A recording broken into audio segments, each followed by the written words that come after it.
Sit back and throw one back with your pinkies in the air and a middle finger to the world. And join me, the eclectic gentleman Stephen Watts, as we look back on this day in professional wrestling history.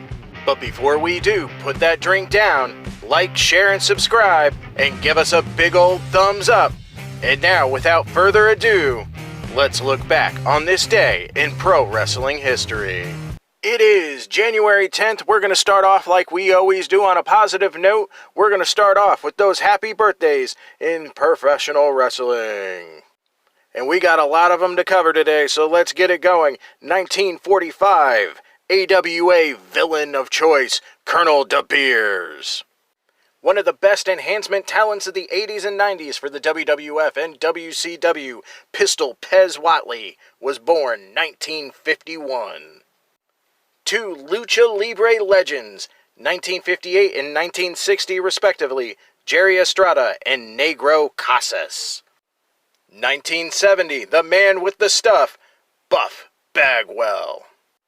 1972, Grandmaster Sexay, Brian Christopher. And in 1978, Tamina. Whew, that was a lot of birthdays. And to continue on the positive notes, we have no wrestling deaths this day in professional wrestling history. Alright, it's time to get into the meat and potatoes of what happened this day in professional wrestling history.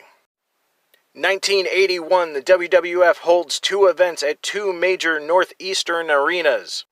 One at the Boston Garden and one at the Philadelphia Spectrum. The Boston Garden show was main evented by Hulk Hogan defeating Dominic DeNucci in 9 seconds, while the Philadelphia Spectrum was main evented by Sergeant Slaughter defeating WWF Heavyweight Champion Bob Backlund by countout. 1983, Nick Bockwinkel defeats Jerry Lawler to win the AWA World Heavyweight title in Memphis, Tennessee. 1987, the Sheep Herders, Butch Miller and Luke Williams, aka the Bushwhackers, defeat Bad Company, Paul Diamond and Pat Tanaka in Memphis, Tennessee for the Continental Wrestling Association International Tag Team titles. 1994, Ron and Don Harris win their fourth USWA Tag Team titles by defeating Far Too Wild, Chris Michaels and Todd Morton.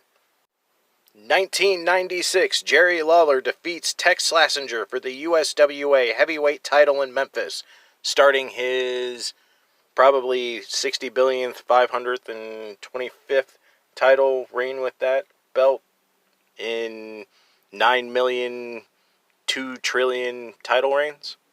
I joke, I kid, I love Jerry Lawler.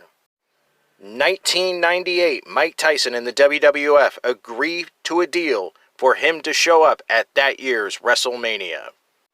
And last but not least, 1999, Taz defeats ECW World Heavyweight Champion Shane Douglas by knockout to win the title. Those were your pro wrestling history highlights for January 10th. I am the eclectic gentleman Stephen Watts. I'll see you tomorrow.